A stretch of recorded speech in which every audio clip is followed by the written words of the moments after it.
Ladies and gentlemen, welcome to the Ministerial Panel, a highlight of the 12th Asia Cultural Cooperation Forum. My name is Laura Kosensen, your MC for the day.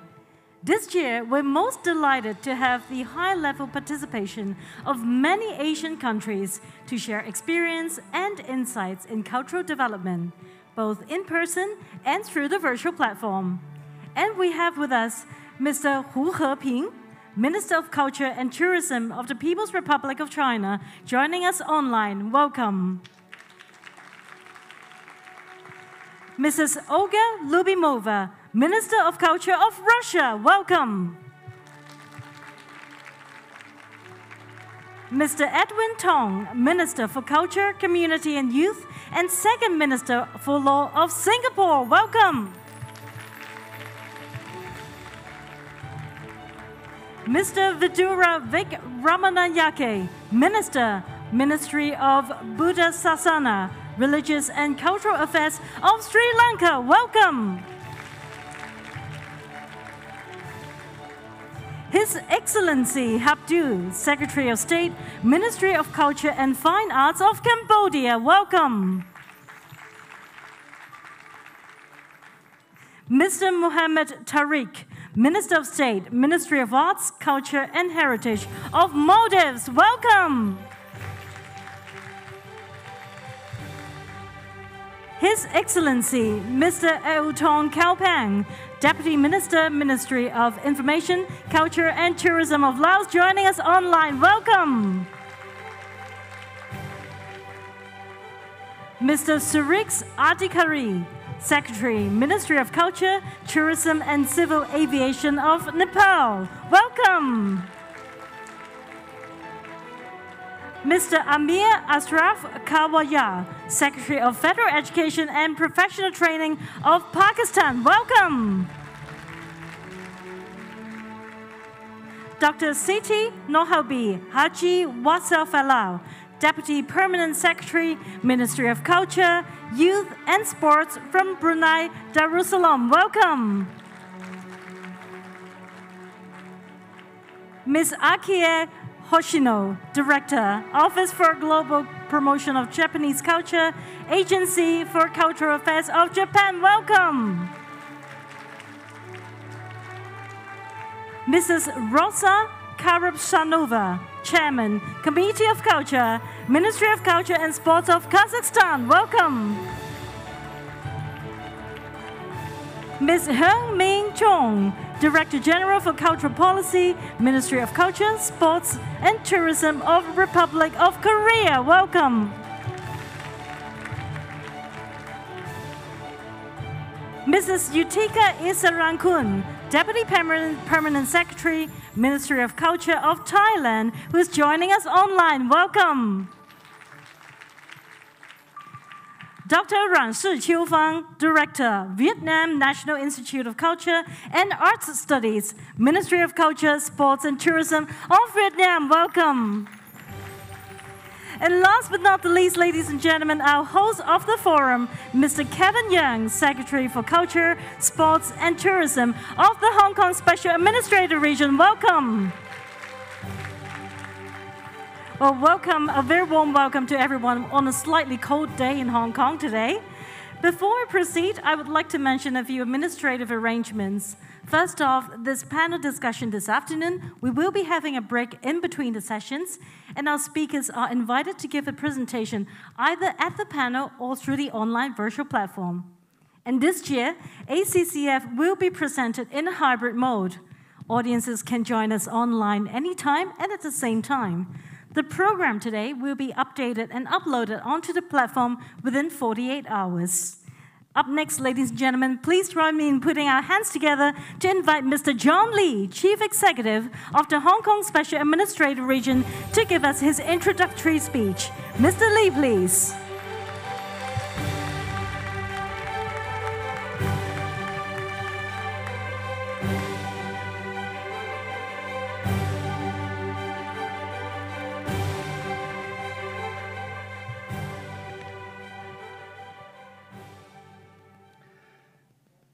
Honorable Ministers, Heads of Delegations, Consuls General, Ladies and gentlemen, I'm very pleased to welcome you all to the 12th Asia Cultural Cooperation Forum. And I'm delighted to see so many of you here in person as this year's forum, our first in 3 years. In just a moment, we'll hear from Minister of Culture and Tourism of China, Mr. Hu Heping, who will join us live online. And here in Hong Kong, we welcome senior government officials representing nearly 20 countries and regions, including, for the first time, senior delegations from Iran, Nepal, Pakistan, Russia, and Sri Lanka. I'm also pleased to see some 15 consuls general in attendance. Your strong support only underlines my government's commitment to our economy and our global partners that Hong Kong is back on stage, back in business, back creating connections and opportunities for a world of business and culture and the arts too. Yes, the return of the forum is renewed testimony of our dedication to promoting arts and cultural development and exchange in Asia. The forum's return also adds much to the celebration of our 25th anniversary as a special administrative region of the People's Republic of China. Over these past 25 years, the one country, two systems principle has ensured Hong Kong's long-term stability and prosperity. And as President Xi Jinping has emphasized, it will continue to do so over the long haul. Good news for Hong Kong, good news for the economies and companies that work with Hong Kong. This year's forum is the first since our country's 14th five-year plan outlined Hong Kong's international and regional hub role in 8 discrete centers, including our serving as an East-West center for international cultural exchange. Hong Kong has long been a melting pot of Eastern and Western cultures, and our international connections are clear and compelling.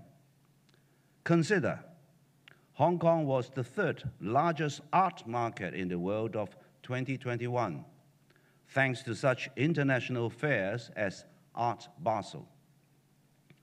The West Kowloon Cultural District, one of the world's largest, most ambitious cultural developments, continues its splendid rise alongside our harbor. West Kowloon is the quintessential blending of East and West. Its Xi Chu Center, which opened in 2019, is dedicated to Chinese opera. And plus, Asia's first global museum of contemporary visual culture opened last year. And the Hong Kong Palace Museum, this year's major addition to West Kowloon, presents more than 900 dazzling artifacts from the world-famous Palace Museum in Beijing. We're also educating, training, and creating opportunities for the next generation of artists and cultural innovators here in Hong Kong and throughout the region. The Hong Kong Academy for Performing Arts was the only Asian post-secondary institution to place among the top 10 in the QS World University Rankings Performing Arts category. Given the Academy's prestigious reputation as a global center for the arts, I have asked it to consider how best to nurture arts and cultural talent both in Hong Kong and in the Guangdong, Hong Kong, Macau, Greater Bay Area. That includes the possibility of a new Hong Kong Academy for Performing Arts campus. it will find dynamic life in the northern metropolis, Hong Kong's 21st century INT city, soon to spread alongside our boundary with Shenzhen. Arts, culture, and creative industries enrich people's lives while creating fresh prospects for economic growth. The government of the Hong Kong SAR recognizes the promise of arts and culture. In July, we established a new Culture, Sports, and Tourism Bureau to better integrate policies for the arts, cultural, and creative industries, as well as sports and tourism. The new bureau will also accelerate Hong Kong's development as an East meets West center for international cultural exchange. I'll leave it to Bureau Secretary Kevin Yeung, who will speak to you in just a few minutes to update you on our latest initiatives in arts and culture.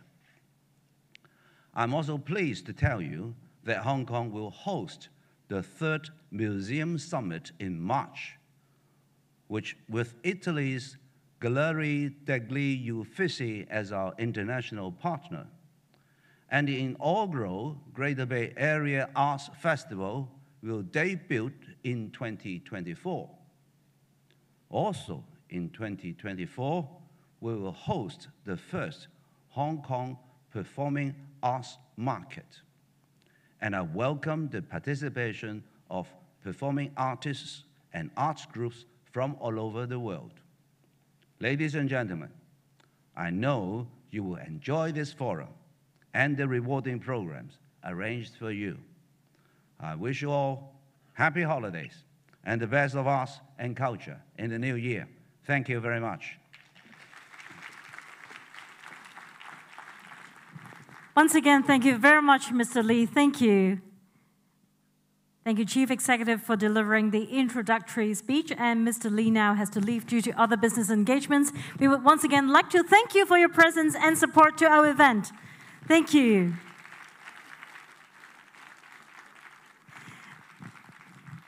Ladies and gentlemen, may we now invite Mr. Kevin Yeung, Secretary for Culture, Sports, and Tourism of the Hong Kong Special Administrative Region, to deliver his speech on Hong Kong's arts and culture policy. Mr. Yeung, please.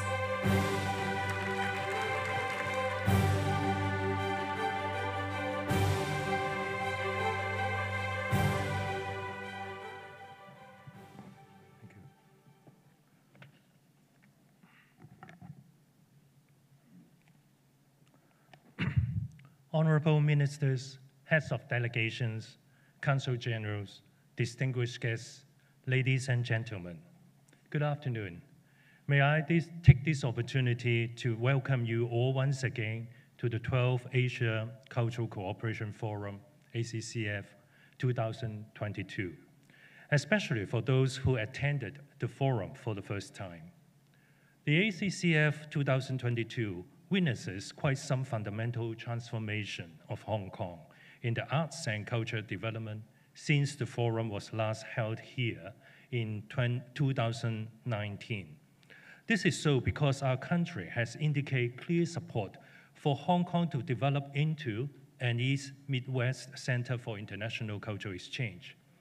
This is not only a clear recognition of Hong Kong's unique position as a cultural crossroad cosmopolitan and the vibrant arts and cultural development over the years, but also spells even greater opportunities in the arts and cultural sectors in the years to come. In line with this fundamental articulation of Hong Kong's arts and cultural positioning, the government of the Hong Kong Special Administrative Region has also made important reorganization ourselves this year by creating the new Culture, Sports, and Tourism Bureau to spearhead the charge of realizing this new positioning of Hong Kong.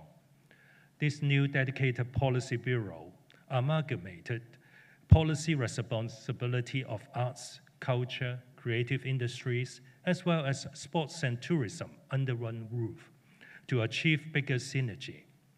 The new setup underscored the importance we attach to arts and culture as enrichment to people's life, as new economic drivers, as well as leverage to help foster a stronger people-to-people ties across cultures for the betterment of the world. Building on the strong foundation of previous policies for development of cultural and creative industries, our Chief Executive has unveiled in his first policy address a series of new measures to take the development of arts, culture, and creative industry to a new height. The key aims are to provide even better opportunities for training arts and creative talents, for showcasing their creative productions, and expand their reaches to both locally and outside of Hong Kong. Ultimately, we hope to create a vibrant and healthy ecology for the arts, culture, and creative sectors to thrive. To achieve the goals above, I would like to highlight a few key areas of work that we are and will be focusing in, which will also be relevant in the context of strengthening cultural exchanges in Asia. Firstly, we will continue to strive to develop world-class cultural facilities. Such facilities will not just be the stages for local talents, but welcoming platforms for distinguished artists and art groups from other parts of Asia too. For instance, Hong Kong has been embarking on one of the largest and most ambitious cultural projects in the world, the West Kowloon Cultural District. In 2019, the district opened his Xizhu Center on Chinese opera, which is one of the key few contemporary examples of purpose-built venue for Xizhu anywhere in the world. In 2021, the district opened the M+ Contemporary Art Museum, which is one of the largest museums of modern and contemporary visual culture in the world. In 2022, it opened the Hong Kong Palace Museum, which is a unique collaborative project between the West Kowloon Cultural District Authority and the Palace Museum in Beijing.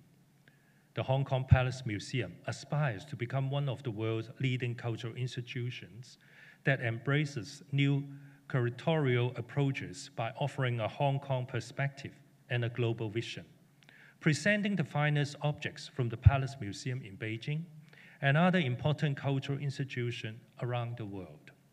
The district is still developing. I'm sure if you will be coming in the future editions of the ACCF, you will be seeing the district adding more world-class facilities, making it one of the best places in the world to host art talents around the globe. The West Kowloon Cultural District is but one such facility Hong Kong is building. In fact, to cope with the long-term needs of our arts and cultural development, we have rolled out a 10-year development blueprint for improving and expanding existing cultural facilities, as well as building new performance venues, museums, and public libraries. Upon completion of the blueprint, Hong Kong will see an almost 30% increase in the number of museums and a 50% increase in the number of seats of performing venues. Through the establishment of such cultural facilities, Hong Kong can sizably increase the opportunities for arts talents, local and from outside of Hong Kong, to showcase themselves. This is of particular relevance to our friends across Asia that given Hong Kong's position as an international cosmopolitan, our world-class cultural facilities will be one of the best places for art talents in Asia to showcase themselves to the world. To be in keeping with our positioning as an East Midwest Center for International Cultural Exchange, Hong Kong is committed to further enhancing the arts and cultural offering in Hong Kong. We will encourage more large-scale arts and cultural events, be they exhibitions or performances, to treat Hong Kong as their home. We will therefore set up the Mega Arts and Cultural Event Fund to provide the necessary financial assistance to such large-scale arts and cultural events to come to Hong Kong. Hong Kong is already home to a number of important platforms for arts, culture, and creative industry, including the globally acclaimed Art Basel for visual arts, the Hong Kong International Film and TV Market for the TV and film industries, as well as the just completed Business of Design Week for the international design sector. To further complete the ecosystem, and provide the necessary platforms for the performing arts talents, both local and from outside of Hong Kong, to go global, we will organize the first Hong Kong performing arts market in 2024. This will serve as an important platform for performing arts group, not just for showcasing, but also exploring business and other collaboration opportunities with interested parties worldwide. I look forward to welcoming talented artists and art groups from your countries to come and join this exciting and worthwhile venture in future. In this connection, I must make a mention of the future economic powerhouse in the making, the Greater Bay Area, or GBA in short, which comprises Hong Kong, Macau, and 9 other cities in our neighbor Guangdong province, including Shenzhen and Guangzhou. With a total population of over 70 million, with one of the world's top international financial centers, innovation and technology hubs, manufacturing centers, as well as tourist destination, the GBA will not just be merely a business enclave, but also an important arts and cultural player in Asia. Hong Kong will organize Greater Bay Arts, Culture and Arts Festival in 2024. Meanwhile, Hong Kong will also arrange for more cultural exchanges within GBA. Hong Kong's pop culture need no introduction. Our Kung Fu icons, Chinese martial arts and police action films, Canto pop music, etc., has been our signatures for decades. Starting next year, Hong Kong will organize her first annual pop culture festival. We are also planning to establish a pop culture center in the long run as an important cultural icon and tourist attraction. As part of the pop culture development, we have also drawn up new plans to facilitate Hong Kong films and TV industry to reach out to Asia. We have rolled out different funding schemes to encourage co-production of film projects by filmmakers from Hong Kong and Asian countries. We have also rolled out another funding scheme to encourage production of good content for international streaming platforms. Similarly, we will be supporting TV stations in Hong Kong to co-produce variety entertainment shows with TV stations in the mainland and Asian countries. These are important collaborations between Hong Kong and our friends across Asia, and I look forward to successfully projects getting off the ground early. Arts and cultural development depends on the availability of talents. We have therefore invited the Hong Kong Academy for Performing Arts, which is among the top 10 in the world and only in Asia in the performing arts category of QS World University ranking, to plan for building another campus in Hong Kong. With that expansion, the Academy will be able to receive even more non-Hong Kong students who aspire to receive top-notch training in performing arts. I'm sure this will also benefit many from other Asian countries. Looking forward, it is an exciting time ahead for Hong Kong. I'm confident that Hong Kong's arts and cultural scene will flourish even better, and that Hong Kong will be an even better place for welcoming artists and art groups from other parts of Asia. Once again, my heartfelt gratitude for your continued support to ACCF. Thank you very much. Thank you very much, Mr. Yeung. Thank you. Please do be seated. Well, it fills me with great excitement and thrill to listen to the updates on the arts and cultural scene in Hong Kong. Thank you very much, Mr. Yeung. Up next, ladies and gentlemen, we would like to invite Mr. Hu Heping, Minister of Culture and Tourism of the People's Republic of China, to deliver his speech, and he shall be delivering his speech online. Mr. Hu, please. 尊敬的各位部长、杨润雄局长、各位嘉宾、女士们、先生们、朋友们，很高兴在紫荆初开、芬芳宜人的美好时节，与大家共同参加亚洲文化合作论坛2022。我代表中国文化和旅游部对论坛举办表示热烈祝贺，向各位来宾、各位人士致以诚挚问候。亚洲国家地缘相近，山水相连，人文相亲，在数千年间的繁衍生息、辛勤耕耘、交流交融中，创造了璀璨辉煌的亚洲文明，书写了人类文明发展进步的亚洲篇章。近年来，特别是2019年亚洲文明对话大会召开以来，亚洲各国积极践行北京共识，努力克服新冠肺炎疫情等不利影响，加强文化沟通对话、交流合作，取得丰硕成果，为促进经济社会发展、助力民心相通注入了文化力量。亚洲文化合作论坛由香港特区政府创立，近20年来，始终坚持面向亚洲、放眼世界，聚焦全球和亚洲文化发展重大主题，高水平设置议题，高标准筹办活动，逐步成为区域内和国家间增进互信合作、加强人文交流的生动缩影，成为沟通各国文化发展政策、交流文化发展理念的知名国际文化交流平台。本次论坛代表性强，关注度高，聚焦文化交流的政策和经验，展开深入研讨，对凝聚广泛共识、汇聚发展合力具有重要意义。女士们、先生们、朋友们，当前百年变局与世纪疫情交织叠加，世界之变、时代之变、历史之变正以前所未有的方式展开。世界进入新的动荡变革期，也面临难得的发展机遇期。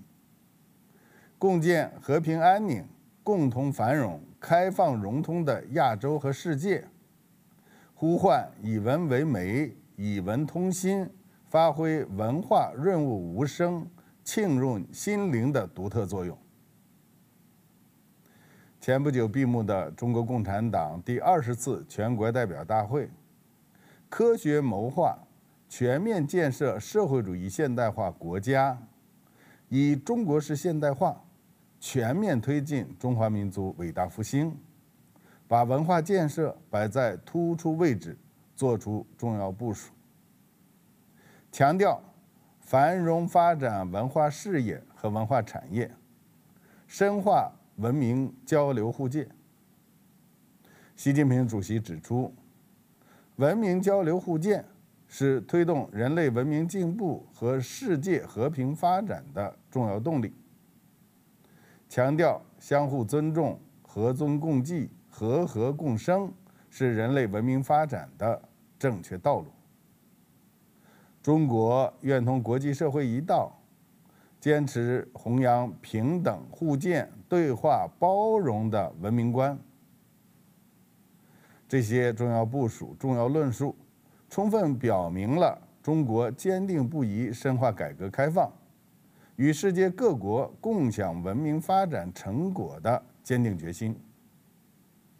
中国文化和旅游部愿携手各方，尊重亚洲文明多样性，在交流互鉴中取长补短，促进亚洲人民相知相亲，共同谱写民心相通新乐章，悉心培育浇灌出美美与共的亚洲文化百花园，发挥好亚洲在全球文明交流互鉴中的重要作用。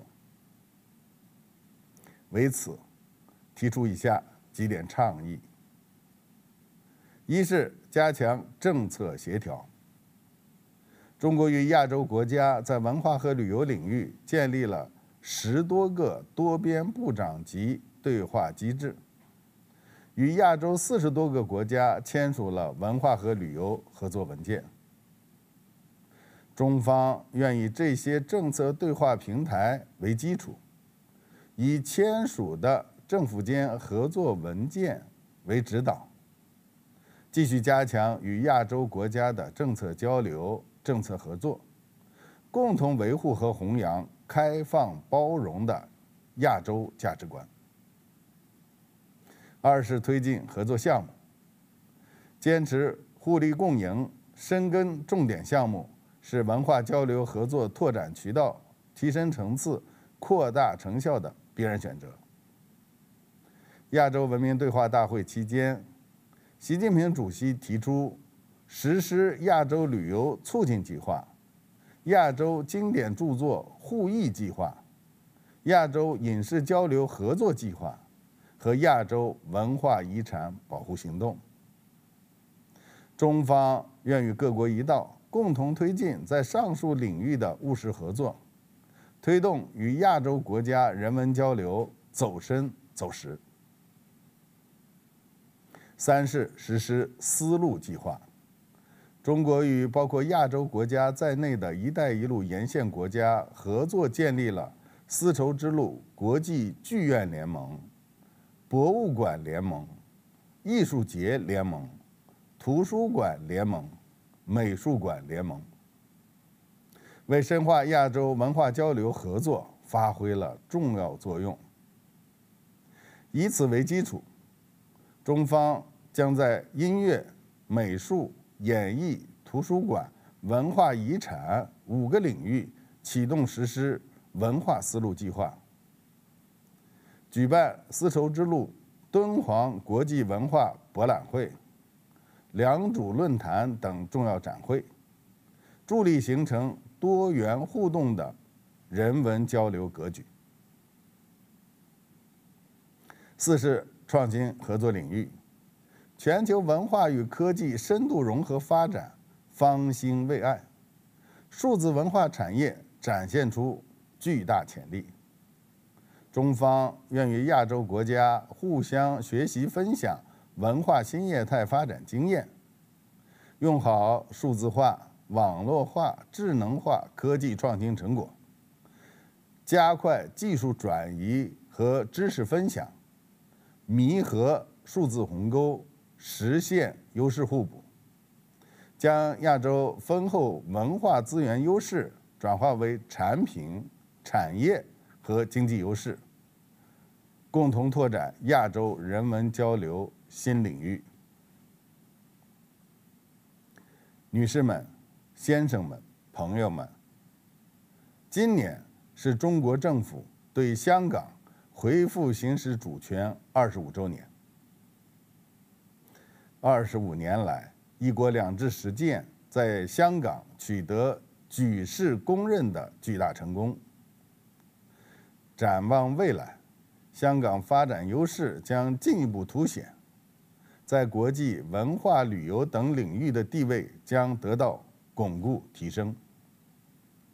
希望香港能够充分发挥紧密联系亚洲国家和地区、东西方文化兼容并蓄等特点和优势，继续打造好亚洲文化合作论坛等文化和旅游品牌活动，办出鲜明特色，办出更大影响，为促进亚洲文化繁荣发展，建设更加紧密的亚洲命运共同体、人类命运共同体做出新的更大贡献。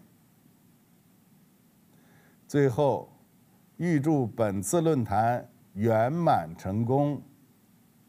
谢谢大家。谢谢胡部长，谢谢。Thank you very much, Minister Hu.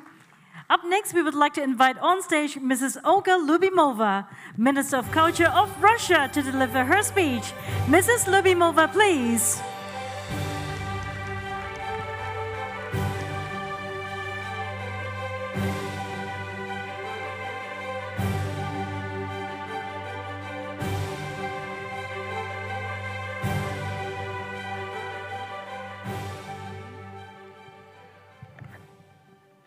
Добрый день, уважаемый господин Юнг, Уважаемые коллеги, в первую очередь хотела бы поблагодарить правительство специального административного района Гонконг Китайской Народной Республики за приглашение на Азиатский форум культурного сотрудничества и за возможность обменяться мнениями об актуальных направлениях развития культурной сферы.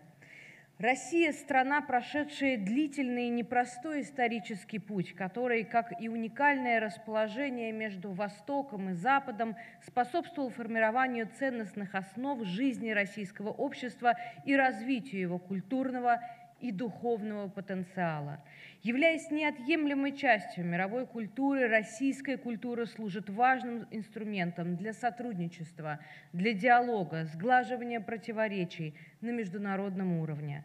Основные цели государственной культурной политики России за рубежом – это формирование и укрепление объективного восприятия нашей страны в мире, содействие пониманию исторического пути, роли и места России в мировой истории и культуре. Одним из ключевых аспектов культурной политики является обеспечение базового права каждого человека на доступ к культурным ценностям. Уважаемые коллеги, история показывает, что тяжелейшие испытания зачастую становятся двигателем прогресса. Сложнейший кризис, связанный с пандемией коронавирусной инфекции, придал импульс поиску новых форматов работы и реализации творческих проектов. Важнейшим проектом по расширению доступа к культуре для молодого поколения является инициатива «Пушкинская карта», которая позволяет гражданам в России в возрасте от 14 до 22 лет посещать культурные мероприятия на особых условиях. Денежные средства на реализацию программы выделяются государством и делают более доступным посещение молодых людей по всей стране. За время действия программы уже более 7,5 миллионов молодых людей в России оформили Пушкинскую карту, приобрели более 22,5 миллионов билетов в театры, музеи, на концерты на сумму свыше 12 миллиардов рублей. На текущий момент к программе подключились более даже 9,5 тысяч организаций культуры в нашей стране. Безусловным приоритетом нашей культурной политики является развитие сферы креативных индустрий. Во многих странах таланты, креативность граждан рассматриваются как драйвер экономического развития, и Россия не является исключением. Креативный сектор России стремительно развивается, особенно с учетом процессов цифровой трансформации сферы культуры. С этого года мы приступили к реализации новой инициативы социально-экономического развития «Придумано в России», цель которой – развитие креативного сектора. План мероприятий проекта составлен таким образом, чтобы обеспечить поддержку всего цикла создания креативного продукта, от получения специальных навыков до создания проектов и их вывода на рынок. В рамках инициативы молодые люди могут получить знания в школах креативных индустрий, где их учат создавать проекты на стыке искусства и цифровых технологий по направлениям кино, анимация, звукорежиссура, фото, видео и дизайн. Сегодня уже около 30 школ, в которых обучаются свыше 3000 детей. До конца года свои двери откроют еще несколько школ, а в 2023 году мы поддержим за счет федеральных средств бюджета создание 32 школ. Выполнить пробный экземпляр своего продукта можно в специальных центрах, которые создаются на базе творческих институтов и университетов. В подобных центрах представляется доступ к специальному оборудованию, где под кураторством профессионалов можно изготовить прототип или малую партию креативных товаров. Для создания собственного производства также важно найти единомышленников. В этом должны помочь модельные библиотеки, где создаются точки концентрации талантов. Мы называем такие места «гений места». В Российской Федерации их уже 189, далее будем создавать еще по 100 каждый год. И, конечно, важным направлением проекта «Придумано в России» является создание условий для творческой самореализации людей с ограниченными возможностями. Для этого Минкультуры России проведена работа по созданию сети инклюзивных творческих лабораторий на базе наших организаций культуры. Среди креативных индустрий особым образом выделяется сфера кинематографии, которая в том числе является одним из основных направлений международного культурного сотрудничества нашей страны. Кинематограф – носитель элементов национальной культуры, позволяющий лучше понять культурные особенности народа и их ценности, что в свою очередь способствует развитию сотрудничества и в других отраслях экономики. Например, в туризме. Министерство культуры Российской Федерации поддерживает международные проекты в сфере кинематографии, в том числе через государственное финансирование копродукции. Одним из ключевых проектов в сфере продвижения современного кино является Russian Film Festival, международный фестиваль на территории стран-партнеров.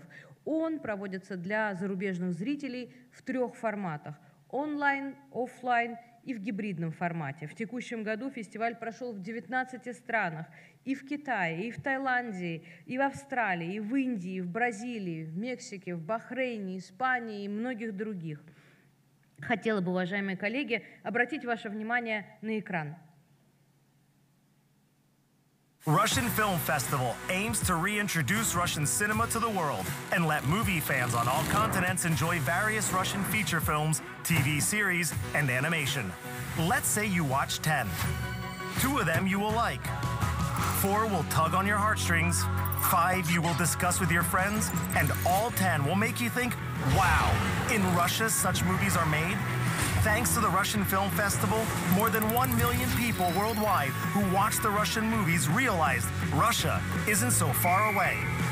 Join us, Russian Film Festival, created and supported by the Ministry of Culture of the Russian Federation. Find out more at rff.online. Российская Федерация – многонациональное государство, которое населяют разные народы, и каждый из них обладает своим уникальным, неповторимым культурным наследием, уделяет особое внимание сохранению и передаче из поколения в поколение своих традиций, сохранению культурного многообразия – важнейшая задача культурной политики России.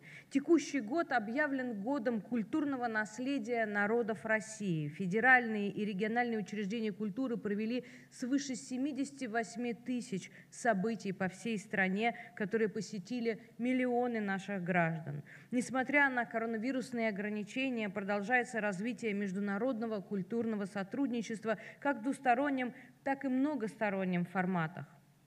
Так наша страна проводит комплексные масштабные международные мероприятия, тем самым обеспечивая возможность для широкой аудитории познакомиться с главными достижениями в сфере культуры как нашей страны, так и наших иностранных партнеров. Мы с неизменным уважением относимся к зарубежной литературе, кинематографу, музыкальному, театральному и изобразительному искусству и другим культурным проявлениям. В заключение хотела бы подчеркнуть, что Россия была и остается открытой к диалогу и международному взаимодействию во всех сферах.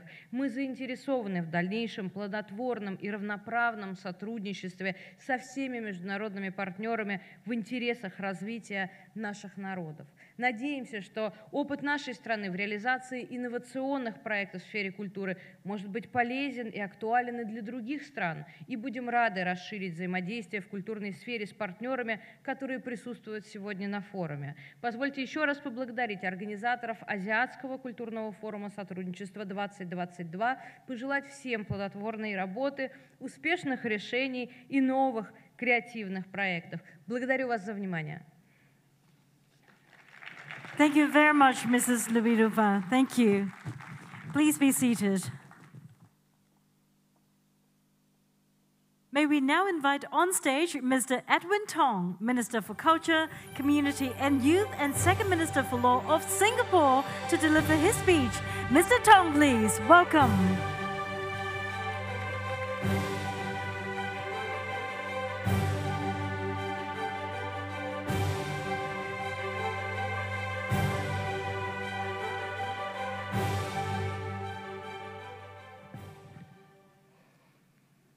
Excellencies, distinguished guests, ladies and gentlemen, let me start by thanking Hong Kong for inviting Singapore and the rest of the delegation here to participate in this year's Asia Cultural Cooperation Forum, ACCF.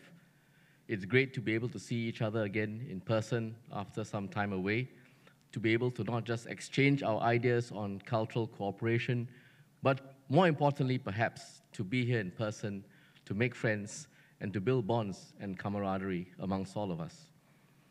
The fact that this session is so well attended, and with more than almost 20 countries represented here, is indicative of how important arts and culture is to each of us. And I thank the Hong Kong for so warmly receiving us, for the warm hospitality, and the great organization of this year's ACCF. Asia is rapidly digitalizing, and the COVID-19 pandemic has simply accelerated a trend that had already started prior to COVID-19. Technology has no doubt transformed our lives and has enhanced how the arts is created, and also changed the way in which discourse and interaction between the artists and the audience takes place. As the sector adapts to the rise of technology in all our societies, all our countries, exciting new opportunities have emerged for the arts and culture groups and practitioners to experiment with new digital platforms.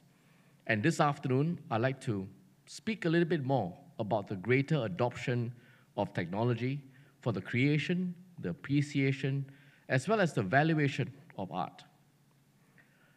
I'm sure many of us would be familiar with platforms such as Spotify, Instagram, and Douyin.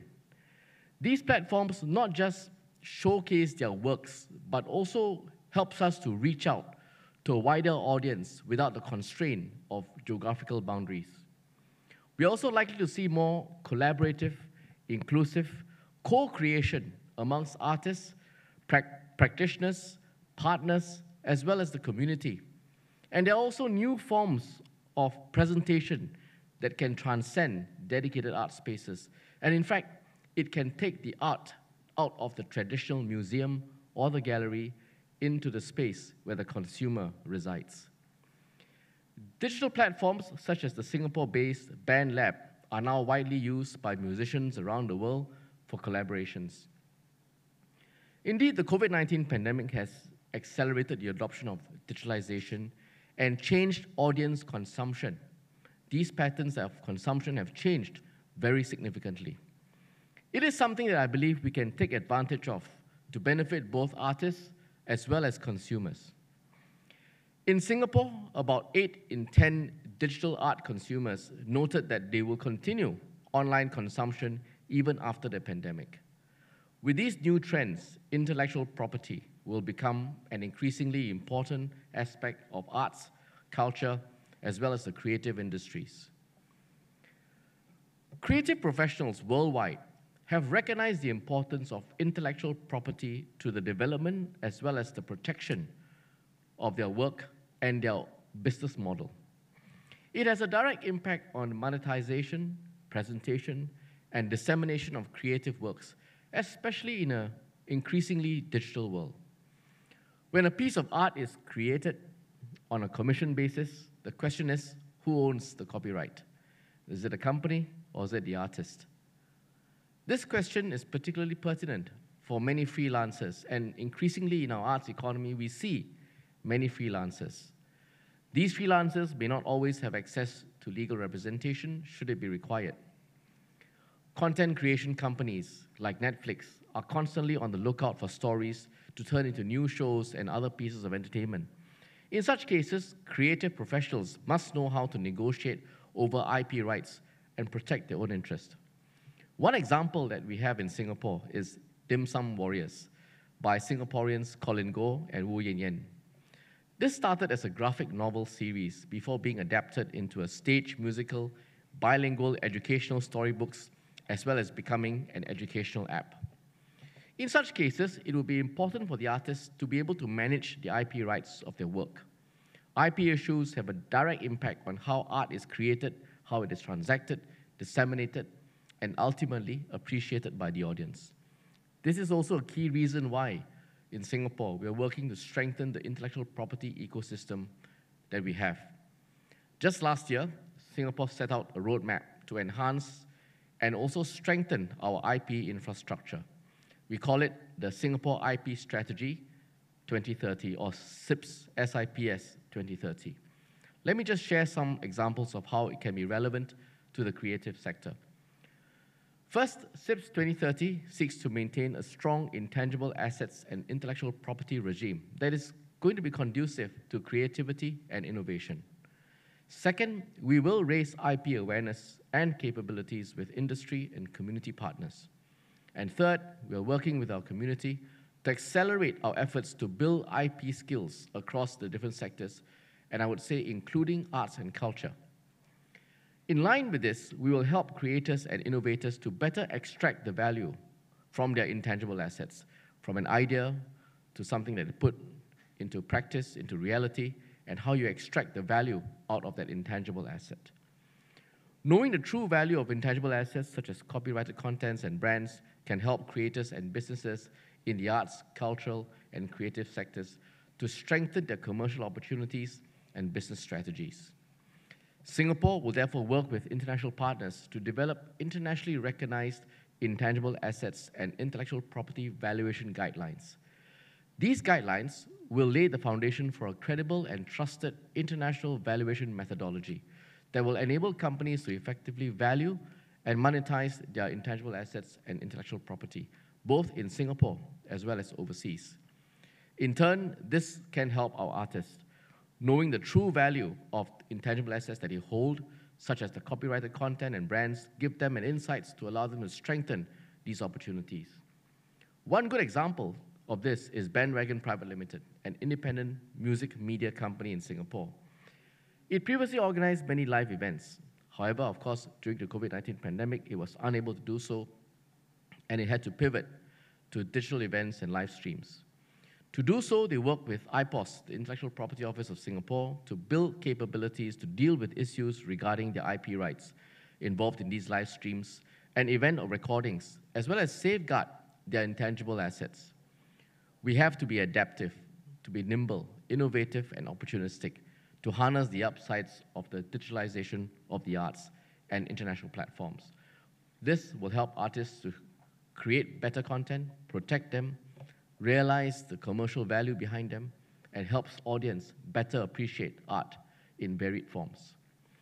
Let me conclude by once again thanking our organizers and reiterating that Singapore is happy to collaborate with international partners, especially in the culture and creative sectors, on issues related to IP, as well as steps taken, as my previous colleagues who have spoken before me have said, to deepen, share cultural exchanges. Together, we can better support the good work of our artists and of our cultural practitioners, whilst at the same time using the arts and culture, very importantly, to strengthen and foster stronger people-to-people ties in the region and beyond. Thank you very much. Thank you so much for sharing, Mr. Tong. Thank you. And up next, we would like to invite on stage Mr. Vicdura Vikramanayake, Minister, Ministry of Buddha Sasana, Religious and Cultural Affairs of Sri Lanka, to come forward to the stage to deliver his speech. Mr. Rick Ramanayake, please. Welcome.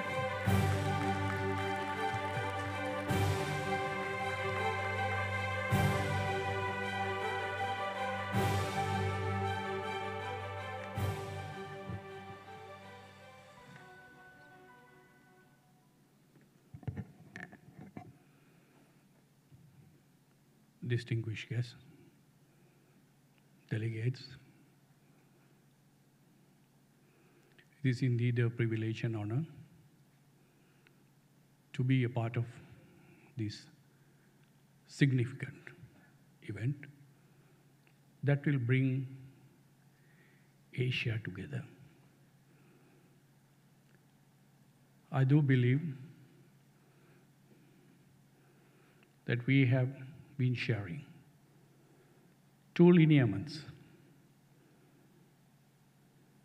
One is the colonialism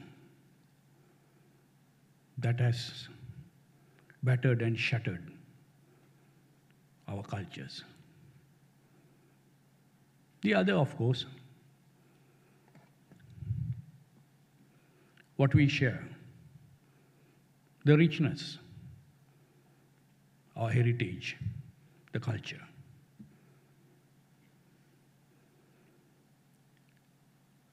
Fortunately or unfortunately, as Asia, we are the most resourceful continent of the whole world. Have we been sharing the difficulties and bounties? Our cultural interactions, the value systems that we have been transferring from generation to another.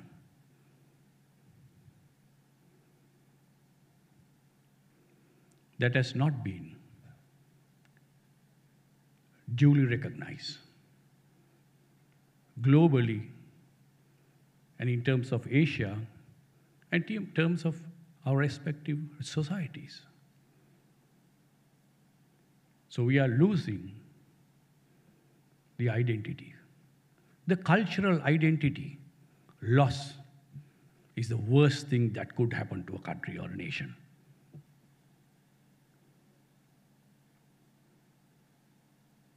Therefore, I appeal to this distinguished forum.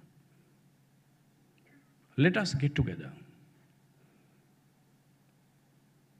We have to look into new perspectives, new vistas of cultural diplomacy. Not only that, all our countries are virtually depend on tourism. The tourists come to our countries because of our rich cultural heritage. So let us share that with one another. And the second point I would like to raise is restitution of artifacts and antiquities.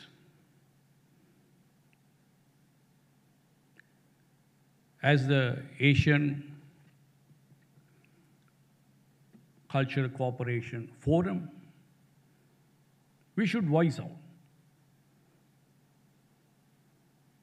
that to bring back, get back what has been taken to our other countries.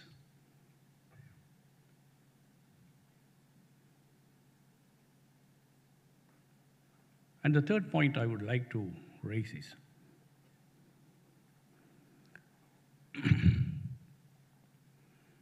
the sharing, as I mentioned earlier, the bounties and the difficulties. For the past 2 years, not only on political sphere, but on health factors affected most of us. But somehow or other, we overcame that hurdle. By degrees, we are opening up. And I heard the good news of Hong Kong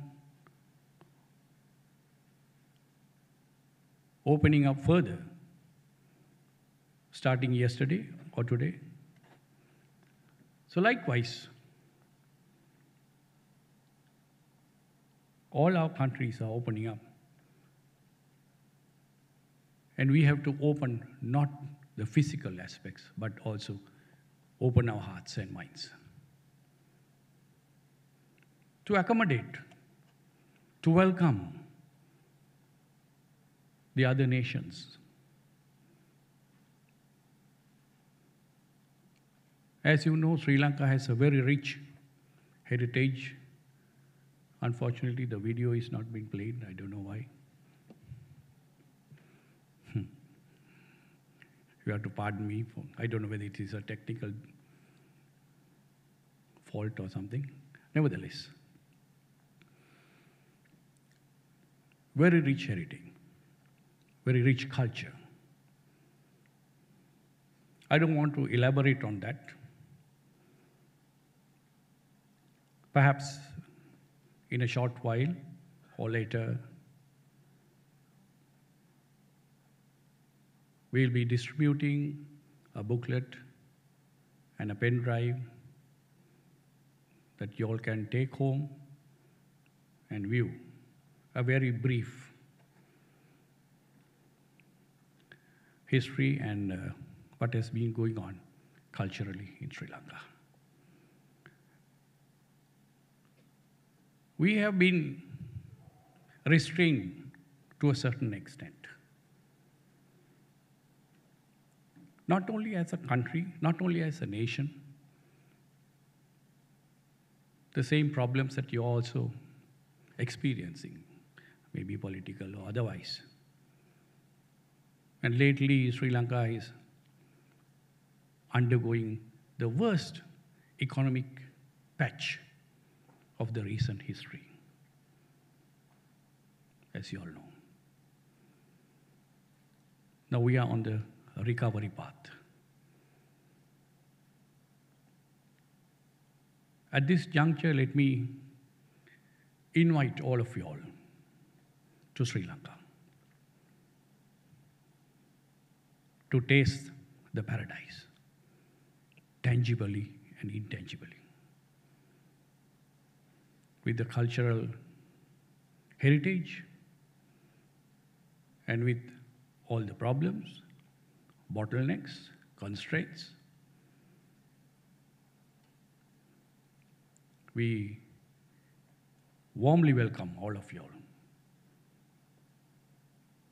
the pearl of Indian Ocean. And let me thank and appreciate the organizing committee, especially the secretary, on this marvelous and splendid event and hosting us. Furthermore, I would like to appreciate and admire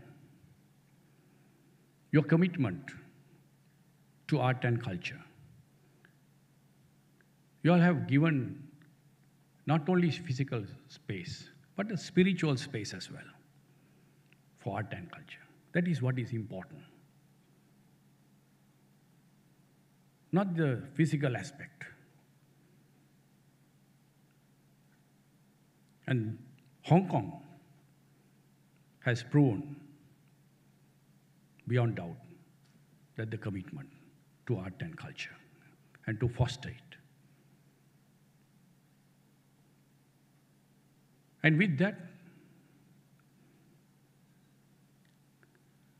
let me once again reiterate on the cultural bonds that we have been sharing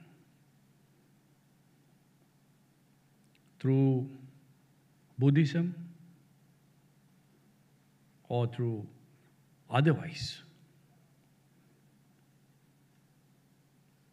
We have been linked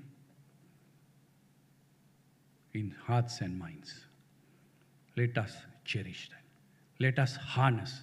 Let us promote it. Let us not make this another festival of saliva, this forum. We need actions.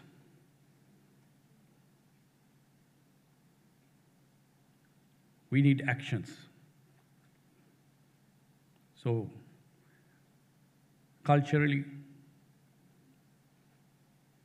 we can do that, I believe. Asia can prosper. Asia can prosper. The giants of the world, China and Russia, are part of Asia. And the other countries, of course, all of us can get together. And let's start it all over again.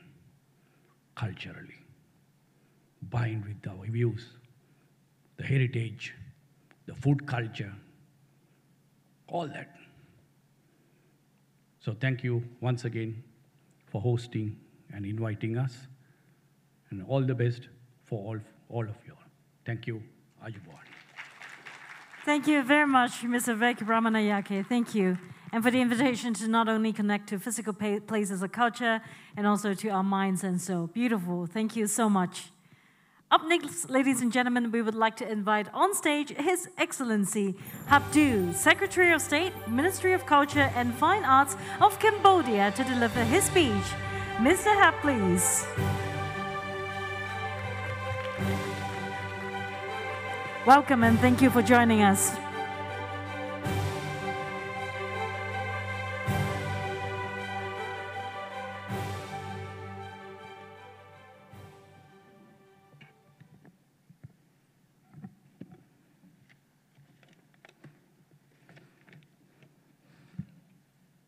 Honorable Ministers, Excellency, Head of Delegation, ladies and gentlemen, very good afternoon.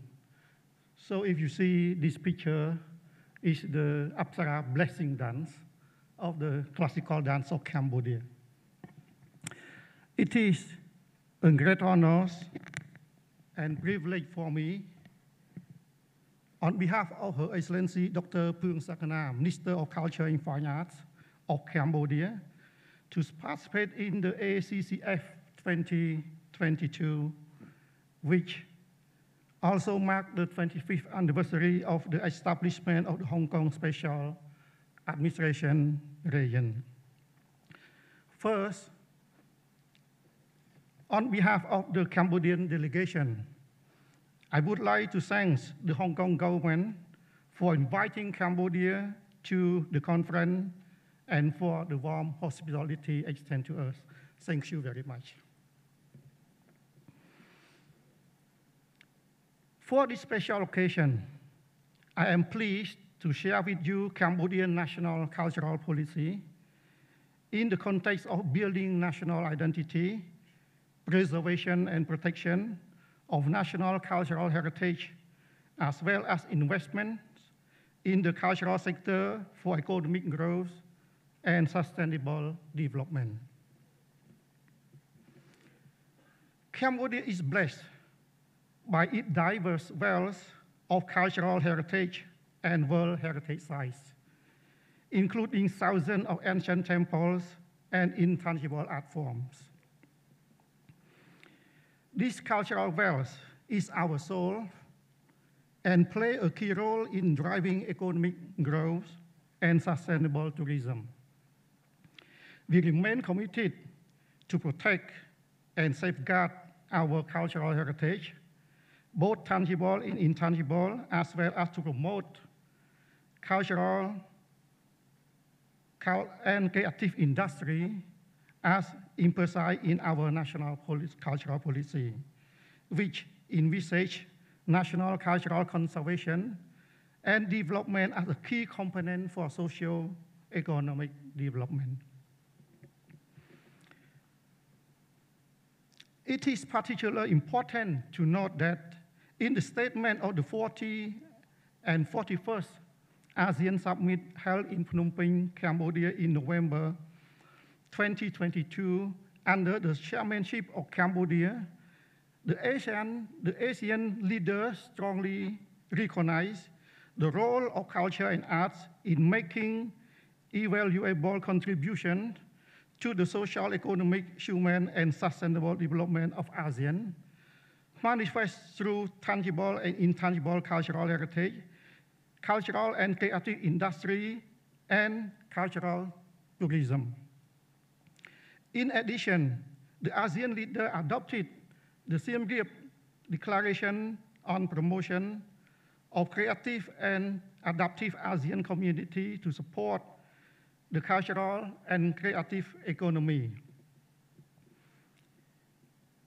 In accordance with this vision, we underline the importance of strengthening cultural cooperation with ASEAN nations and other international partners.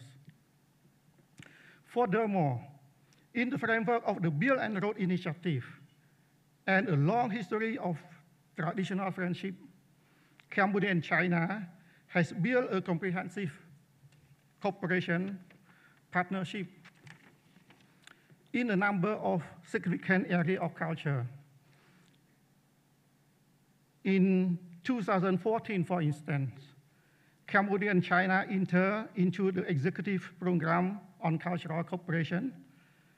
And in 2019, a memorandum of understanding on cultural cooperation was signed between Cambodia and the Hong Kong Special Administration regions.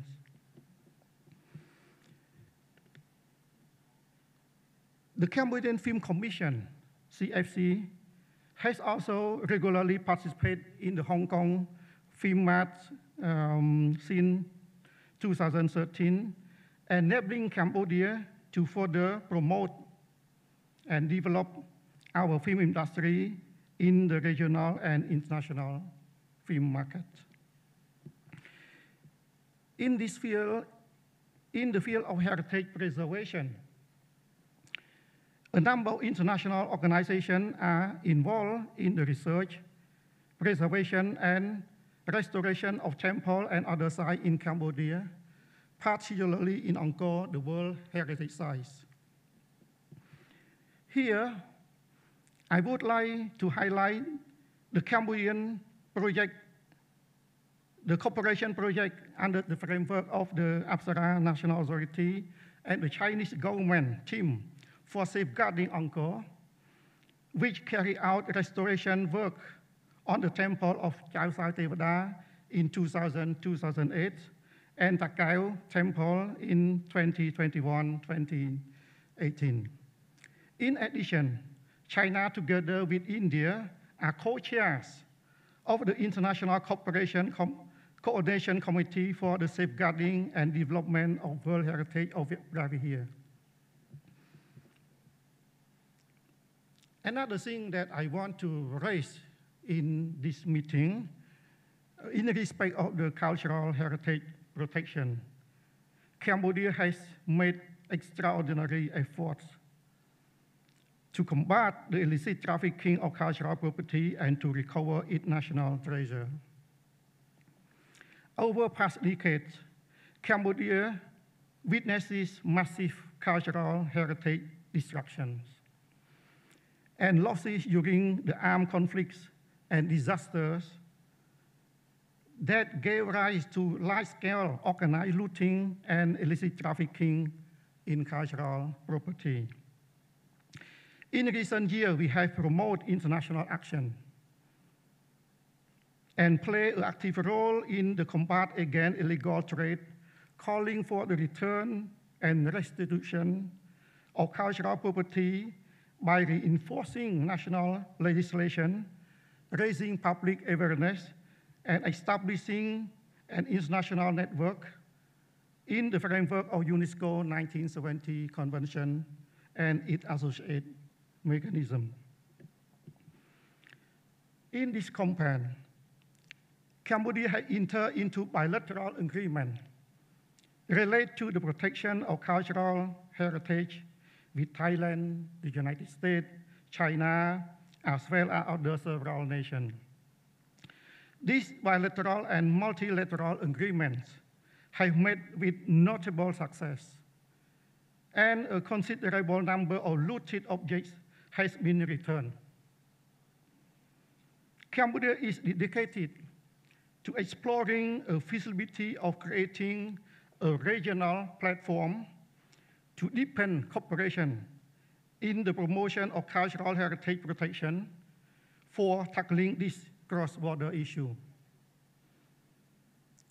In concluding my remarks, I would like to reiterate Cambodian commitment to strengthening cultural cooperation among Asian nations and beyond, in moving the art and culture toward a more sustainable and vibrant future. Thank you very much. Thank you so much, Mr. Hap. Thank you for sharing with us. Please do be seated. We would now like to invite on stage Mr. Hatim Ibrahim from the Ministry of Arts, Culture and Heritage of Maldives to deliver his speech. Let's join our hands to welcome Mr. Ibrahim, please.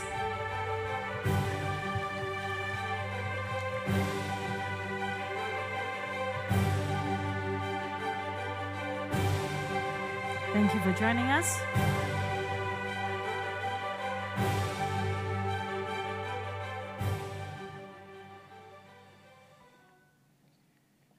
Bismillahirrahmanirrahim. Honorable ministers, heads of delegations, ladies and gentlemen, good afternoon. Assalamu alaikum wa rahmatullahi wa barakatuh.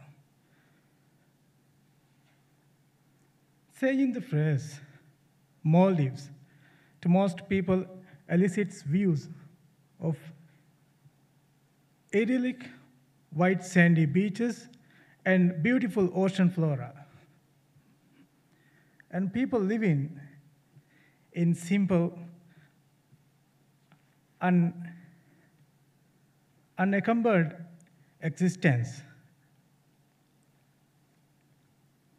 A young, fledgling country finding its footing in the modern world.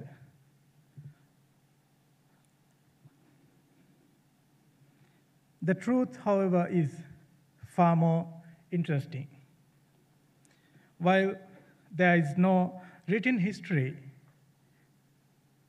of the Maldives before converting to Islam in 1153 AD, our cultural heritage bears witness that country has a long, storied, and rich history spanning thousands of years.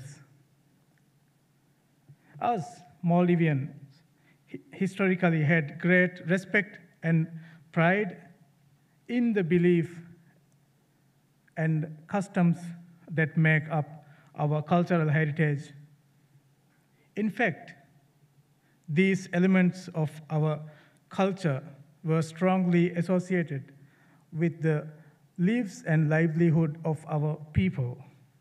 However, as people gained more knowledge and means of communication improved, people started to realize that some of our older beliefs and customs contradicted those professed by our national religion, Islam.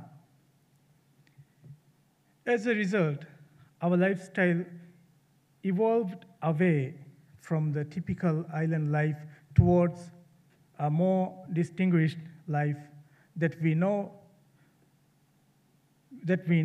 see as being our cultural heritage. This includes various historic sites, monuments, fine arts, and elaborate historical buildings.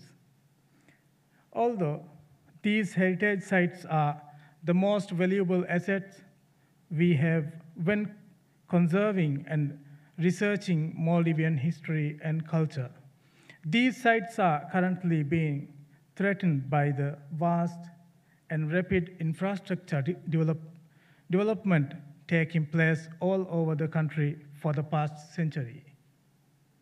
While these projects are of great importance in bringing about prosperity to our people, the country's old fabric is sadly being peeled off in the process. Therefore, it is on us to raise awareness among stakeholders on how they can sustainably modernize while still leaving our unique historical sites untouched. Until recently, we did not have a strong legislative framework protecting and conserving these sites. Exaggerate this issue even further. Reserving space for cultural heritage assets when land is as scarce as it is in the Maldives poses a significant challenge as these heritage assets are viewed by many for their economic potential. Building and maintaining museums and galleries on each island is prohibitively costly considering the limited available land and resources on the islands. Nevertheless, the Maldivian government has now begun to revitalizing abandoned historic sites and on these islands on function as de facto museum and galleries. The buildings selected for the display unique architectural features that represent the building technique and traditions of each distinctive era. Moreover, in the past, these abandoned buildings were used for various social functions and gatherings. Therefore, the island's communities hold strong emotional bonds towards these buildings. Revitalizing such sites help sustain the social value of these buildings, and this approach gives us the opportunity to narrate the unique, untold stories of each island that distinguish it from the rest.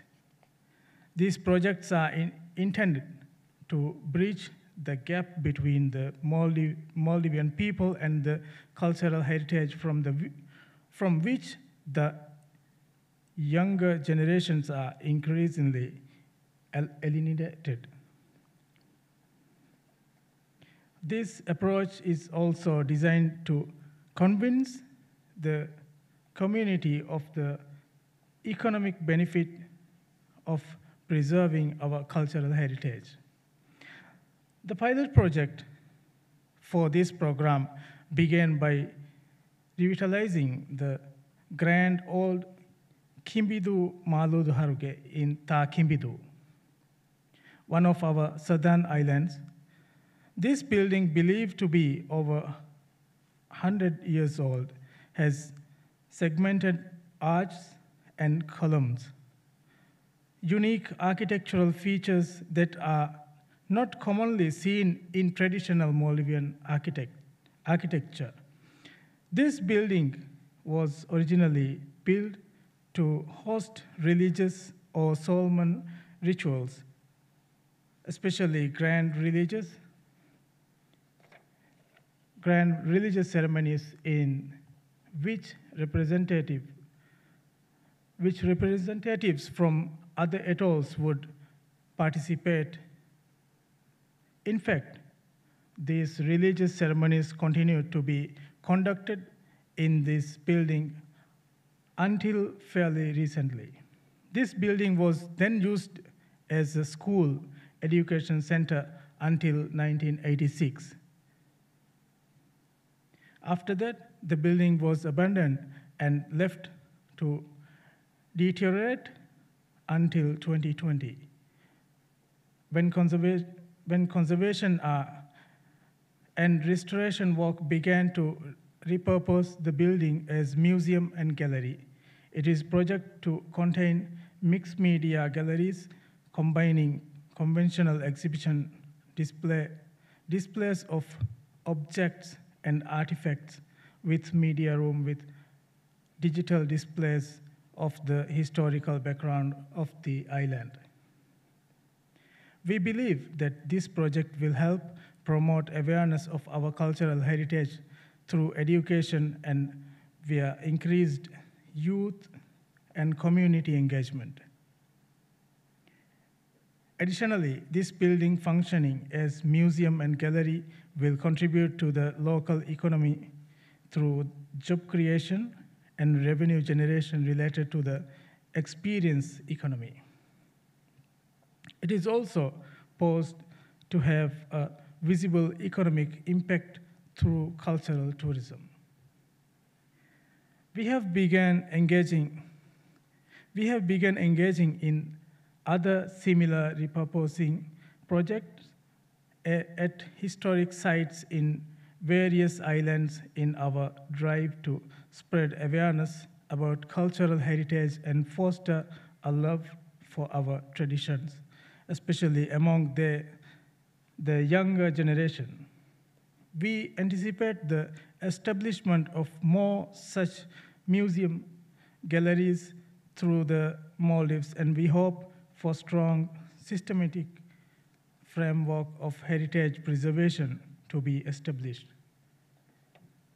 We anticipate that this comprehensive approach that takes into account the economic value of our historical sites will greatly contribute to the safeguarding of our cultural heritage within a context of local sustainable development.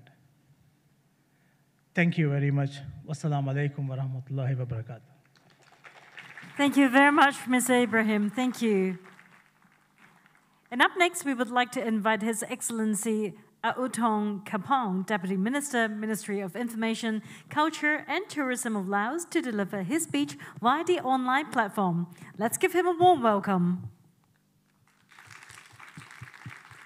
Excellencies, distinguished delegates, ladies and gentlemen, it is my great honor and pleasure to kindly have been invited to attend the ASEAN Cultural Cooperation Forum 2022, which is being held in Hong Kong, a beautiful special administrative region of China. On behalf of the Ministry of Information, Culture and Tourism, Laos PDR, I would like to express my sincere appreciation to the Chinese government as well as the government of people of Hong Kong for excellent arrangement made for this important event, and the warmest welcome extend to my delegations. As the forum is set with the theme of promoting cultural exchange, it will be a great opportunity for us to exchange experience and lessons learned on cultural development of this forum. May I take this opportunity to briefly share with Excellencies, distinguished delegates, that culture plays an important role in the process of national, social, and economic development. The development of a community cannot be successful if one neglects on our value culture. Culture is a fundamental instrument for establishing and maintaining the lasting friendly relationship. On the other hand, that culture can be more meaningful in day-to-day life and cannot be separate from a human being. The culture sector is related to the economic opportunity and offer the opportunity to create jobs and foster a connection and respect for development. Excellencies, distinguished delegates, ladies and gentlemen, Laos PDR has three World Heritage Sites, namely the town of Luang Prabang, Wat Phu Temple in Champasak Province, and Plain of Charles in Chiang Khong Province. Those sites are attractive places for internal and international visitors. The Lao government recognizes the importance of culture as a force for social integration and national identity display and education and socio-economic life. The Lao government also has constantly sought to nurture and development diverse cultural traditions of multi-ethnic people, which contribute to boosting tourism development and promoting more effectively in order to bring a concrete benefit toward poverty reduction among ethnic groups between the country. On the other hand, our government has attached great importance to ensuring the cultural survival of heritage and protecting their sovereignty and beauty of those unique places. Therefore, cultural need to be made and addresses the following concerns. How can we ascertain parts of the culture is material and spiriting tourism and heritage that in light with traditional arts and cultural practice be preserved for future generations? How can cultural heritage be promoted in a sustainable way? How can we manage the number of visitors to national cultural heritage sites to ensure the sound protection of those heritage sites?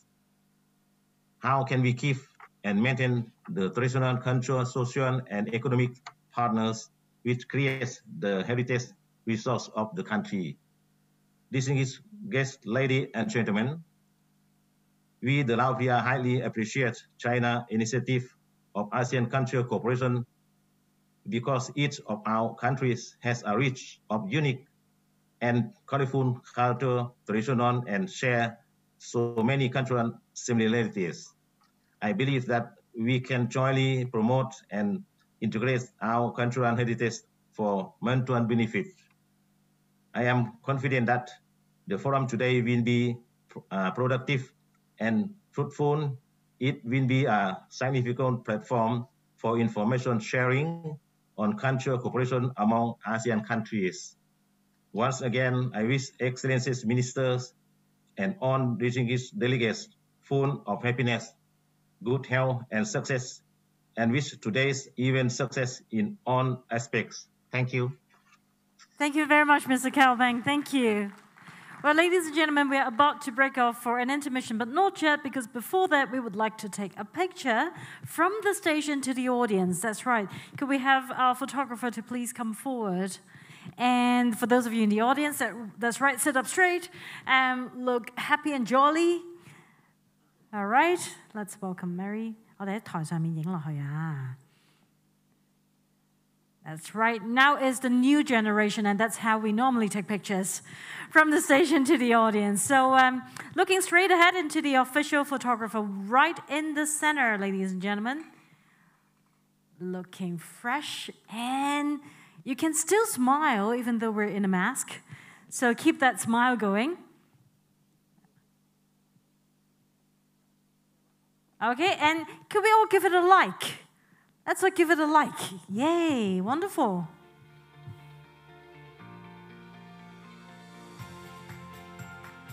All right, that's beautiful. Thank you so much. As long as the photographers are happy. Okay, ma. All right, thank you. Thank you so much. Well, we shall now be taking a 10-minute short break before the second half of the panel session begins.